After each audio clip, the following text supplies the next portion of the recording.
2001 के आधार पर अब तक परिसीमन उत्तराखंड में हुआ, उसी परिसीमन पर ही 6 सीटें पहाड़ों की खिसक कर मैदान में आ गई। अब जरा सोचिए 2026 का जब जो जनगणना होगी उसके आधार, चूंकि पहाड़ों में तो जनसंख्या कम हो रही है, खतरा इसी बात का है, मैदानों में जनसंख्या घनत्व तो बढ़ रहा है। तो जब अगली बार 26 का जो जनगणना सामने आएगी, उसका जो डेटा सामने आएगा वो तो तबाही मचा देने वाला है। उससे तो विधानसभा की न जाने कितनी सीटों पर असर पड़ने वाला है पहाड़ों में। एक रात, जैसा मैंने कहा, एक रात नेता सोकर सुबह उठे, पता चला कि पैरों तले सियासी जमीन खिसक गई है साहब। बताया गया कि आपकी विधानसभा का तो अस्तित्व मिट गया है। पहाड़ और मैदान की लड़ाई उत्तराखंड में चल रही है। इसलिए मैं कह रहा हूं कि ये आग को और भड़काएगा परिसीमन। तब पहाड़ों से सीटें कम होकर मैदानों में आ जाएंगी। 85,000 में विधानसभा पहाड़ों में बना लीजिए, 1 लाख की जनसंख्या पर मैदानों में बना लीजिए, तब भी 6 सीटें पहाड़ों से खिसक गई थी। इस बार तो जनसंख्या और ऊपर चले गई है, 1 करोड़ 20 लाख के आसपास पहुंच गई है। अब क्या हाल होगा, क्योंकि और मैदानों में जनसंख्या ज़्यादा है, पहाड़ों में कम हुई है, तो जाहिर सी बात है कि नुकसान और ज़्यादा होने वाला है पहाड़ों को। मुट्ठी भर लोग, छितराए हुए लोग जो पहाड़ में अब बचे हैं, अगर उनके बीच से कोई प्रतिनिधि उठकर विधानसभा में नहीं पहुंचेगा तो उनकी आवाज़ का क्या होगा। और पहले से आप जानते हैं, विधानसभा में जब भी पहाड़ का मुद्दा आता है, पहाड़ के नेता मुंह में दही जमा कर बैठ जाते हैं। यही है असल कोशिश, कागजों में परिसीमन आयोग को समय रहते हुए प्रस्ताव देकर किसी भी तरह पहाड़ों की सीटों को संरक्षित किया जाए। ये है असल लड़ाई। अगर यहाँ चूक गए तो फिर पहाड़ मैदान की लड़ाई में हार पहाड़ की होने वाली है, और बहुत बुरी हार होने वाली है।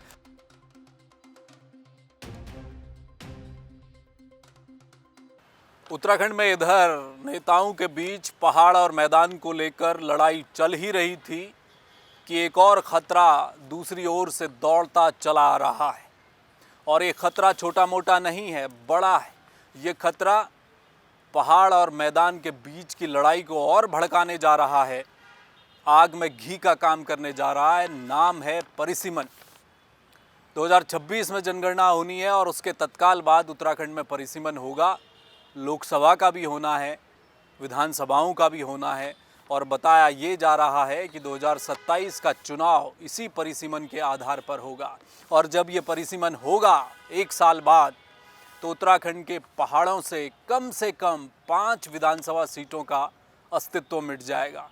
ये सीटें पहाड़ों से खिसक कर मैदान की झोली में आ जाएंगी। अब इससे 2 बड़े खतरे पैदा होने वाले हैं। एक तो पहाड़ की आवाज़ विधानसभा में और सीमित हो जाएगी। दूसरा खतरा सैकड़ों राजनेताओं को है। वो नेता जो कांग्रेस के हैं, भाजपा के हैं, दूसरे दलों के हैं, वो लोग जो भविष्य में विधानसभा जाने का ख्वाब देख रहे हैं या मौजूदा विधायक हैं, ऐसे सैकड़ों नेता हैं। उनकी राजनीति पहाड़ों में सीमित हो जाएगी। उन्हें बोरिया बिस्तर बांधना पड़ेगा, पलायन करना पड़ सकता है। ये भी हो सकता है कि एक रात नेता सोए, सुबह जब उठेंगे तो उनके पैरों तले उनकी सियासी ज़मीन खिसक चुकी होगी, उनकी विधानसभा का अस्तित्व मिट चुका होगा। वो कौन सी विधानसभा हैं पहाड़ों की, वो कौन से नेता हैं जिन पर खतरा मंडरा रहा है अगर परिसीमन होगा तो उनकी विधानसभा सीटें खत्म हो जाएंगी, अस्तित्व मिट जाएगा। इस पर करेंगे चर्चा। नमस्कार, जय भारत टीवी देख रहे हैं आप, मैं हूं हेम भट्ट।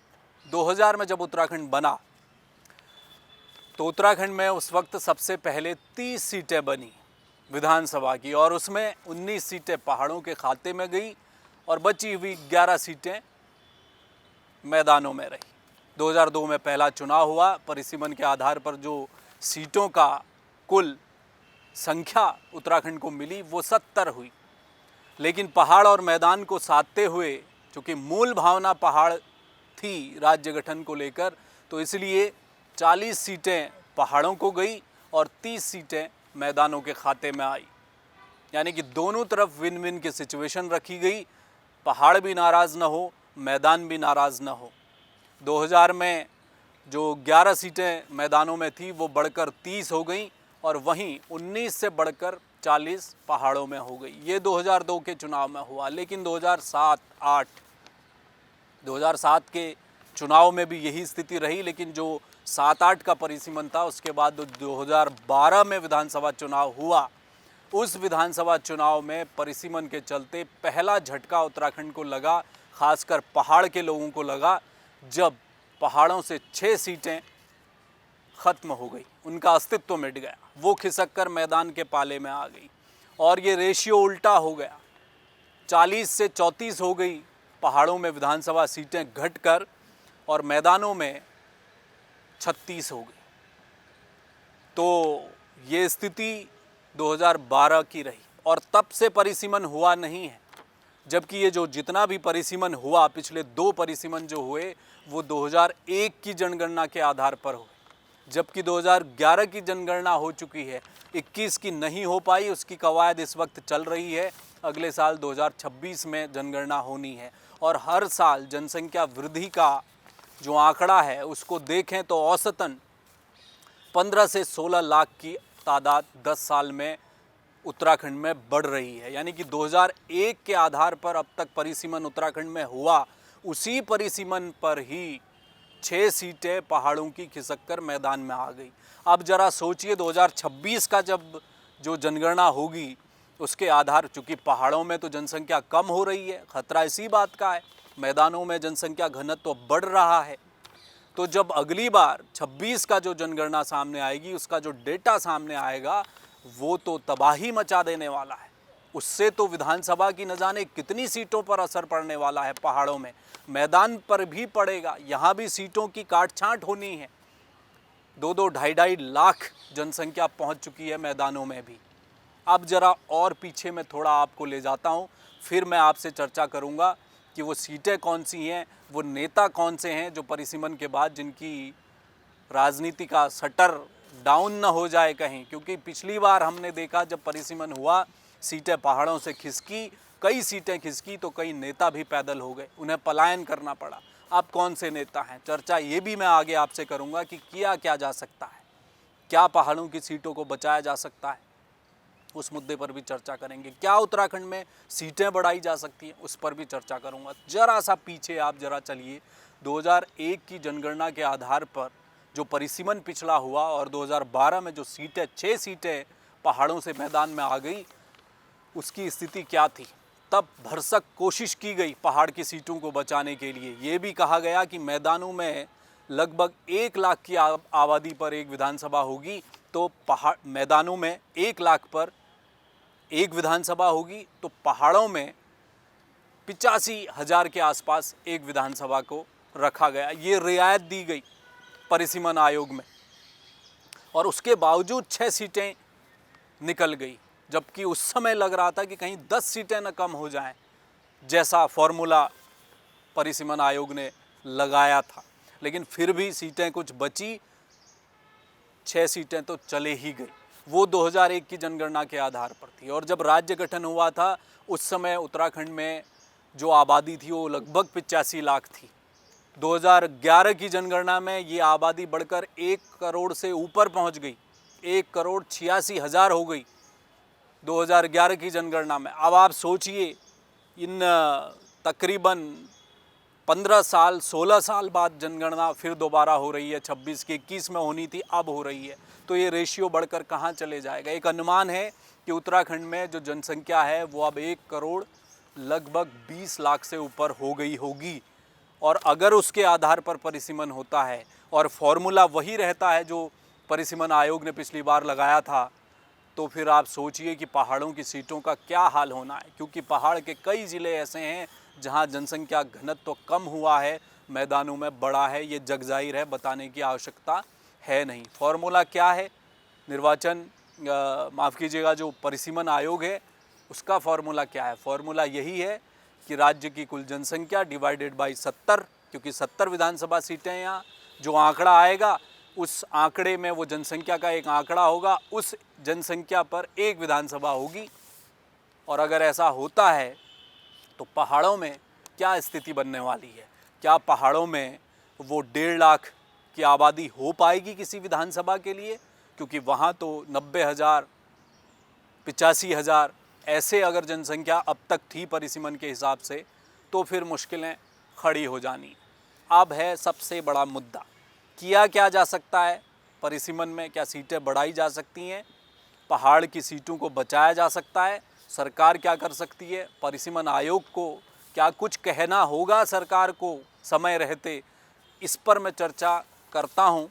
उससे पहले वो बात जो आप जानना चाहते हैं कि पहाड़ में कौन सी वो विधानसभाएं सीटें हैं, कौन से वो नेता हैं जो डेंजर जोन में हैं, जिनकी विधानसभाएं ख़त्म हो सकती हैं, उस पर चर्चा कर लेते हैं। सबसे बड़ा खतरा अगर किसी ज़िले की विधानसभाओं को है तो वो है पौड़ी ज़िला। पौड़ी ज़िले में सबसे ज़्यादा खतरा है। पौड़ी में 6 विधानसभाएं सीटें हैं इस वक्त वजूद में, और जब जनगणना होगी और उसके बाद जब परिसीमन होगा तो ख़तरा पौड़ी के लिए है, क्योंकि वहाँ जनसंख्या उस रूप में उत्तराखंड के दूसरे ज़िलों के तुलना में बड़ी नहीं है, कमी हुई है। वहाँ उस रेशियो में जनसंख्या ऊपर नहीं जाएगी पौड़ी ज़िले में, तो मुश्किलें बढ़ेंगी। इन 6 सीटों को बचाना मुश्किल हो जाएगा। एक अनुमान कहता है, यह अनुमान कहता है कि पौड़ी ज़िले में जो 6 विधानसभा सीटें हैं उनमें से कम 1 या 2 विधानसभा सीटों का अस्तित्व इस बार मिट जाएगा अगर परिसीमन होगा। सीटें कौन सी हो सकती हैं? उन 6 सीटों में कोई भी सीट हो सकती है जो जा सकती है। सीटें कौन कौन सी हैं? पौड़ी, कोटद्वार, लैंसडाउन, यमकेश्वर, चौबट्टा खाल और श्रीनगर, ये 6 विधानसभा सीटें हैं। इनमें से कोई एक सीट या 2 सीटें पौड़ी से ख़त्म हो सकती हैं। सबसे ज़्यादा खतरा पौड़ी को है। अब नेताओं की बात आ रही है तो आप सोच लीजिए पौड़ी में कौन नेता हैं जो विधानसभा क्षेत्र में काम कर रहे हैं, जो विधानसभा जाने का ख्वाब देख रहे हैं, या जो मौजूदा विधायक हैं। सभी उस ज़िले में बीजेपी के ही विधायक हैं, फिर चाहे वो विधानसभा अध्यक्ष रितु खंडूरी हों, उन पर खतरा है। सतपाल जी महाराज हैं चौबट्टा खाल से, उन पर खतरा बना हुआ है। श्रीनगर से कैबिनेट मंत्री धन सिंह रावत हैं, उनकी विधानसभा भी इसी ज़िले में, तो उन पर भी खतरा है। तो कोई भी, और इसके अलावा तमाम जो कांग्रेस के नेता हैं जो पौड़ी की राजनीति कर रहे हैं, जिन्हें विधानसभा जाने का जो ख्वाब देख रहे हैं, तैयारी कर रहे होते हैं ना बहुत सारे नेता, मौजूदा विधायक के लिए तो है ही स्थिति, तो बाकी नेताओं के लिए क्या होगा? तो पौड़ी की राजनीति करने वाले नेता सचेत हो जाएं, क्योंकि सबसे बड़ा खतरा उनके ज़िले में, उनकी विधानसभाओं को होने जा रहा है। अगर परिसीमन होगा तो पौड़ी ज़िले से 1 या 2 सीटें ख़त्म हो जाएंगी। दूसरा सबसे बड़ा जो ज़िला है जिसमें खतरा है वो है अल्मोड़ा। अल्मोड़ा में भी 6 सीटें, यहाँ भी सबसे बड़ा खतरा है दूसरे नंबर पर, कि यहाँ से भी 1 या 2 सीटें खिसक जाएंगी। अल्मोड़ा हो गई, सोमेश्वर, जागेश्वर, सल्ट, द्वाराहाट और रानीखेत, ये 6 सीटें हैं, और इन 6 सीटों में से 1 या 2 सीटें खिसक जाएंगी, उनका अस्तित्व मिट जाएगा। और नेता कौन है आप जानते हैं, रानीखेत में करण मेहरा हैं, सोमेश्वर से रेखा आर्या हैं कैबिनेट मंत्री, और भी तमाम जो नेता हैं, गोविंद सिंह कुंजवाल जागेश्वर से चुनाव लड़ते हैं, पिछला हार गए थे, लेकिन राजनीति उनकी भी खतरे में होगी। उनकी विधानसभा को बचाना भी अब बड़ा मुश्किल होने वाला है। कोई भी हो सकती है, कोई एक विधानसभा नहीं है। वो रेशियो जब चलना शुरू होगा परिसीमन का, तो अल्मोड़ा ज़िले में कोई भी विधानसभा होगी, 1 या 2 विधानसभाएं होंगी जिनका अस्तित्व मिट जाएगा। और वहाँ राजनीति करने वाले नेता आप हिसाब लगाइए, समझिए कि कौन कौन है अल्मोड़ा ज़िले में जो राजनीति करते हैं, और एक दिन अचानक उन पर वज्रपात हो सकता है। जब परिसीमन होगा, सीट का अस्तित्व मिट जाएगा, तो आप समझ सकते हैं नेताओं के लिए कितना मुश्किल है। एक रात, जैसा मैंने कहा, एक रात नेता सोकर सुबह उठे, पता चला कि पैरों तले सियासी ज़मीन खिसक गई है साहब, बताया गया कि आपकी विधानसभा का तो अस्तित्व मिट गया है। या फिर ये पता चला कि विधानसभा का आधा हिस्सा दूसरी विधानसभा में चले गया, आधा हिस्सा कहीं और चले गया। और अगर पलायन भी करना है फिर नेता को, तो मुश्किलें आती हैं, क्योंकि दूसरी विधानसभा में जाना, वहाँ पर एक अलग क्षेत्र का जुड़ जाना, नेताओं के लिए डोर टू डोर जाना, लोगों तक पहुँचना, ये मुश्किल होता है। और जो नेता, जो मौजूदा विधायक हैं, मंत्री, उनके लिए मुश्किल ये होगा कि हो सकता है कि जिस क्षेत्र में अच्छा खासा काम किया है अपनी विधानसभा के, वो क्षेत्र किसी और के विधानसभा में जाकर मिल गया, तो भी अपने काम दिखाने के लिए दिक्कतें सामने आ सकती हैं। तो कुल मिलाकर राजनीति पर असर पड़ता है। यही परिसीमन के बाद होगा। अब आगे बढ़ते हैं। आगे 3 जिले और हैं। ये 2 जिले जो मैंने आपको पौड़ी और अल्मोड़ा बताए, यहाँ तो कम से कम 2 सीटों पर खतरा बना हुआ है। इसके अलावा पिथौरागढ़, टिहरी और चमोली, ये 3 जिले और हैं जहाँ 1 सीट कम हो सकती है। ये कयास लगाए जा रहे हैं। इस बात का आशंका है कि इन 3 जिलों से भी, टिहरी से, पिथौरागढ़ से और चमोली से, यहाँ से भी 1-1 सीट कम हो सकती है। और यहाँ राजनीति करने वाले कौन नेता हैं वो भी आप समझिए कि उनकी राजनीति भी खतरे में है। इसके अलावा चंपावत, उत्तरकाशी, रुद्रप्रयाग और बागेश्वर, ये 3 जिले हैं जहाँ पहले से सीटें कम हैं। तो यहाँ खोने के लिए बहुत कुछ है नहीं इन जिलों के पास, बढ़ना मुश्किल है, लेकिन खोएंगे भी नहीं, इस बात के भी आसार हैं। बागेश्वर, चंपावत, रुद्रप्रयाग, ये वो ज़िले हैं जहाँ पर, उत्तरकाशी, जहाँ खतरा कम है, यहाँ सीटें कम जाएंगी ऐसा लगता है, या नहीं जाएंगी। इक्का दुक्का सीट पहले से हैं, 2-2 सीटें वो बरकरार रह सकती हैं इन ज़िलों में। खतरा है अल्मोड़ा में, खतरा है पौड़ी में, खतरा है टिहरी में, चमोली में और पिथौरागढ़ में। ये बड़े खतरे हैं और यहाँ राजनीति करने वाले नेताओं के लिए आने वाला परिसीमन किसी संकट से कम नहीं है।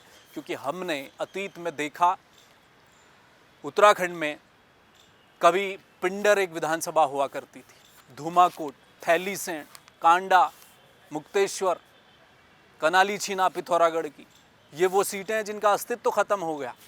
ये सीटें वहाँ थी और अचानक एक दिन समाप्त हो गई। और जब बदली सीटों का पूरा भौगोलिक क्षेत्र बदल गया, सीटें कम हो गई, जो सीट थी वो इधर से उधर एडजस्ट हो गई, आधी इस सीट में आधी उस सीट में, अस्तित्व ही मिट गया। तब क्या हुआ?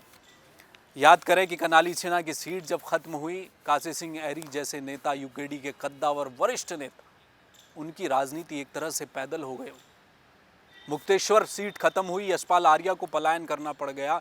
पूर्व मुख्यमंत्री त्रिवेंद्र सिंह रावत भी इस कतार में हैं। बहुत सारे नेता हैं। जब पिछली बार परिसीमन में सीटें कम हुई खिसकी पहाड़ों से, तो इन नेताओं को भी पलायन करना पड़ा था। तो वो खतरा फिर आने वाला है। और एक नहीं, सैकड़ों नेता हैं। मैंने आपको जिले गिना दिए, विधानसभाएं गिना दी कि किन पर खतरा हो सकता है, कौन कहाँ जा सकता है। उन विधानसभाओं में काम करने वाले, जनता के बीच काम कर रहे राजनेताओं के लिए मुश्किल आ सकती है। तो फ़ायदा मैदानों का है। पहाड़ों से अगर सीटें खिसकेंगी तो जाहिर सी बात है वो मैदान में आएंगी। तो होगा क्या? जब नया परिसीमन होगा 1 साल बाद, जो कि होना है, उस परिसीमन में कम से कम 5 सीटें पहाड़ों से खिसकेंगी और वो खिसक कर मैदान की झोली में आएंगी। देहरादून जिला, हो सकता है कि 1 से 2 सीटें देहरादून ज़िले में बढ़ जाएं। ये भी हो सकता है कि हरिद्वार में 1 से 2 सीटें हरिद्वार में बढ़ जाएं और 1 से 2 सीटें ही उधम सिंह नगर में बढ़ जाएं। बढ़नी तय है, क्योंकि जनसंख्या का सबसे ज़्यादा दबाव, जनसंख्या घनत्व तो अगर कहीं बढ़ रहा है तो उत्तराखंड में ये 3 मैदानी ज़िले हैं जहाँ सबसे ज़्यादा बढ़ रहा है। तो देहरादून, हरिद्वार और उधम सिंह नगर में ये सीटें आ जाएंगी। जो नेता मैदान की राजनीति कर रहे हैं उनके लिए तो फ़ायदा है। पहाड़ में राजनीति करने वाले नेताओं के लिए मुश्किलें खड़ी हो सकती हैं इस परिसीमन से, जो कि आने वाले समय में होने जा रहा है। अब एक सवाल है, क्या परिसीमन जब होगा पहाड़ की इन सीटों को बचाया जा सकता है? पिछली बार कोशिश की थी, कुछ हद तक कामयाबी मिली। पहाड़ों में और मैदानों में जो रेशियो, जो फॉर्मूला दिया गया, फॉर्मूला तो वही है, कुल जनसंख्या डिवाइडेड बाय 70, कुल सीटें, जो आंकड़ा आएगा उसमें एक विधानसभा होगी। लेकिन फिर भी पहाड़ को रियायत पिछली बार परिसीमन में दी गई। कहा गया कि भाई 85 हज़ार में विधानसभा पहाड़ों में बना लीजिए, 1 लाख की जनसंख्या पर मैदानों में बना लीजिए। तब भी 6 सीटें पहाड़ों से खिसक गई थी। इस बार तो जनसंख्या और ऊपर चले गई है, 1 करोड़ 20 लाख के आसपास पहुंच गई है। अब क्या हाल होगा? क्योंकि और मैदानों में जनसंख्या ज़्यादा है, पहाड़ों में कम हुई है, तो जाहिर सी बात है कि नुकसान और ज़्यादा होने वाला है पहाड़ों को। तो अगर रियायत देंगे तो फिर क्या जनसंख्या का जो दायरा है पहाड़ और मैदान के लिए, वो पहाड़ों में कम किया जाए, उसे 85,000 ही रखा जाए या अधिकतम 90,000 रखा जाए, तो क्या वो सीटें बच जाएंगी? इस पर भी विचार करना होगा। ये सब कुछ जो लेखा जोखा है, तैयार करना है, जो भी प्रैक्टिस करनी है, वो सरकार के स्तर पर होनी है। परिसीमन आयोग का गठन होगा, वहाँ पर एक प्रस्ताव तो जाना ही चाहिए कि उत्तराखंड के पहाड़ों की सीटें कम न हो, मैदानों में और पहाड़ों में जो अनुपात है वो बरकरार रहे 70 सीटों का। एक तो कोशिश ये की जा सकती है, वो सरकार को करनी है। दूसरी कोशिश भी की जा सकती है, क्या उत्तराखंड में विधानसभा सीटों की संख्या बढ़ाई जा सकती है, क्योंकि इसकी मांग चल रही है। टिहरी से जो बीजेपी के विधायक हैं किशोर उपाध्याय, वो तो एक पत्र लिख चुके हैं कुछ दिनों पहले। उन्होंने इसी बात की आशंका को देखते हुए कि अब जो परिसीमन होगा, क्योंकि उनकी खुद की सीट भी, वो टिहरी से आते हैं, वहाँ भी खतरा बरकरार है। उनकी सीट जाएगी कि टिहरी जिले में कोई और सीट चले जाएगी, इस बात को जानते हैं किशोर उपाध्याय। इसलिए उन्होंने एक पत्र लिखा और उसमें उन्होंने मांग की है कि उत्तराखंड में जो विधानसभा सीटें अब तक 70 है, वो बढ़ाकर 100 कर दी जाए। 100 सीटें हो जाएंगी तो तब भी पहाड़ का प्रतिनिधित्व बचा रहेगा, उनका ये कहना है। मैदानों में तो सीटें उस अनुपात में ऊपर चले ही जाएंगी, लेकिन कम से कम पहाड़ों में भी 36-34 हैं तो 40-45 हो जाएं, क्या बुरा है। ये उनकी कोशिश है, और ये भी कौन करेगा, ये भी प्रस्ताव राज्य सरकार को देना है, केंद्र के हाथ में है। इसकी भी प्रैक्टिस अभी करनी पड़ेगी, इसकी तैयारी करनी पड़ेगी समय रहते हुए, अगर सीटें बढ़ानी है। एक उदाहरण और दिया जाता है, उत्तराखंड की भौगोलिक परिस्थितियाँ, राजनीतिक परिस्थितियाँ, क्षेत्रफल के आधार पर अगर हम भारत के दूसरे राज्यों को देखते हैं तो हम इस बात का हमें पता चलता है कि गुंजाइश है, सीटें बढ़ाई जा सकती हैं। गोवा का एक उदाहरण है। गोवा क्षेत्रफल के लिहाज से उत्तराखंड से बहुत छोटा है, जनसंख्या भी उत्तराखंड के हिसाब से बहुत कम है। 3-4 गुना ज़्यादा जनसंख्या और 3 गुना ज़्यादा क्षेत्रफल उत्तराखंड का है। बावजूद इसके छोटे से राज्य गोवा में 40 विधानसभा की सीटें हैं। अगर दोनों की तुलना उत्तराखंड से अगर हम करें, गोवा और उत्तराखंड की, अगर दोनों में एक ही फॉर्मूला लगा दिया जाए तो भी उत्तराखंड में 80 विधानसभा सीटें होनी चाहिए। 2 गुना भी करते हैं, लेकिन दोनों का अगर हम तुलना करें तुलनात्मक रूप से, उत्तराखंड में तो 3 गुना जनसंख्या, 3 गुना क्षेत्रफल है, सीटें तो और ज़्यादा हो सकती हैं अगर गोवा वाला फॉर्मूला लगा दिया जाए।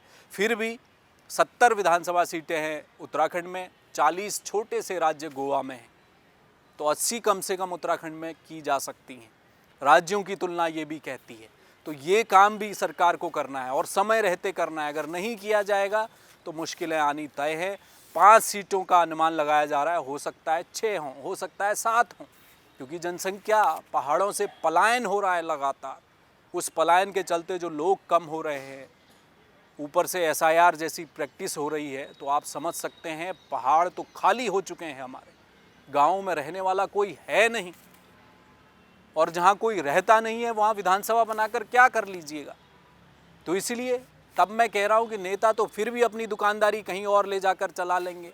बहुत सारे नेताओं ने चलाई है। यशपाल आर्या ने पहाड़ छोड़ा, मुक्तेश्वर छोड़ा, तो मैदानों की राजनीति कर रहे हैं ना। आज नेताओं के लिए क्या समस्या है? दिक्कत सबसे बड़ी ये होगी कि पहाड़ के लोगों के लिए संकट आ जाएगा। मुट्ठी भर लोग, छितराए हुए लोग जो पहाड़ में अब बचे हैं, अगर उनके बीच से कोई प्रतिनिधि उठकर विधानसभा में नहीं पहुंचेगा तो उनकी आवाज़ का क्या होगा। और पहले से आप जानते हैं विधानसभा में जब भी पहाड़ का मुद्दा आता है, पहाड़ के नेता मुंह में दही जमा कर बैठ जाते हैं। न जाने कौन सा सांप उनको सूंघ जाता है पहाड़ के मुद्दे पर। और जब विधानसभा में ही प्रतिनिधित्व कम हो जाएगा, जब विधायक ही पहाड़ों से आने वाले कम हो जाएंगे, तो पहाड़ की आवाज़ कौन उठाएगा। तो सबसे बड़ा संकट तो जनता का है, जो पहाड़ के लोग हैं, उनके लिए बहुत बड़ी मुसीबत होने वाली है। तो ये खतरा जो आने वाला है, जैसा मैंने शुरुआत में कहा कि पहाड़ मैदान की नेताओं के बीच लड़ाई चल रही है, वो तो मुँह जुबानी लड़ाई है, लेकिन असल कागज़ों में वो झगड़ा अब खुलकर सामने आने वाला है। क्योंकि पहाड़ से सीटें कम होकर मैदान की झोली में आएंगी तो फिर और खाई जो पहाड़ और मैदान की है वो तो बढ़ जाएगी। ऐसा ही 2012 में हुआ था। तब तक तो किसी को पता ही नहीं था, पहाड़ मैदान की कोई बात ही नहीं कर रहा था 2012 तक, क्योंकि पहाड़ में ज़्यादा सीटें थी, 40 सीटें थी, मैदानों में 30 थी, सब कुछ ठीक चल रहा था। लेकिन जैसे ही 2012 का जो विधानसभा चुनाव हुआ, उससे पहले के परिसीमन के चलते 6 सीटें पहाड़ों से खिसक कर मैदान में आई, तो लोग हक्के बक्के रह गए। पहाड़ के लोगों को उस दिन पहली बार चिंता हुई कि मूल भावना पहाड़ था, तो पहाड़ों से अगर विधानसभाएं कम होंगी तो हमारी आवाज़ कौन उठाएगा। अब ये मुसीबत और बढ़ने वाली है। अगले परिसीमन में। महज 1 साल बचा है, 26 में जनगणना और उसके बाद परिसीमन होना है। और वो जब परिसीमन होगा तो आप सोच सकते हैं कि पहाड़ मैदान का झगड़ा, ये जो खाई है, ये और बढ़ जाएगी। और इसको पाटने के लिए कोशिशें भले ही बयानबाजी नेताओं के बीच होती रहे पहाड़ मैदान को लेकर, लेकिन असली कोशिश यहाँ होनी है। यही है असल कोशिश, कागजों में परिसीमन आयोग को समय रहते हुए प्रस्ताव देकर किसी भी तरह पहाड़ों की सीटों को संरक्षित किया जाए।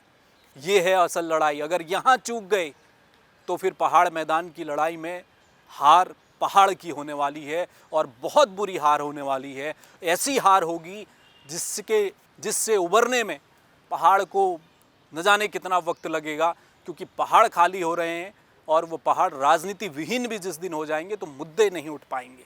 ये असल लड़ाई है।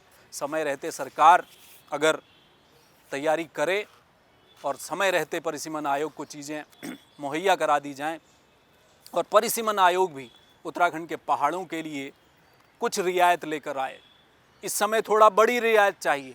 2012 विधानसभा के चुनाव से पहले का परिसीमन जो 7-8 में हुआ, उस परिसीमन में जो रियायत दी थी उससे ज़्यादा चाहिए, तब जाकर सीटें बच पाएंगी, अन्यथा बचेंगी नहीं।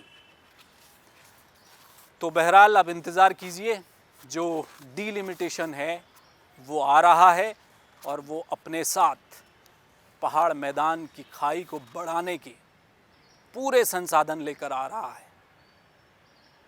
और वो जब आएगा तो ये खाई और बढ़ेगी। बहुत शुक्रिया इस खबर में हमारे साथ जुड़ने के लिए। देश और दुनिया की तमाम छोटी बड़ी खबरों के लिए आप देखते रहिए जय भारत टीवी। मुझे दीजिए इजाज़त, मैं किसी और खबर पर आपसे फिर करूंगा मुलाकात। नमस्कार।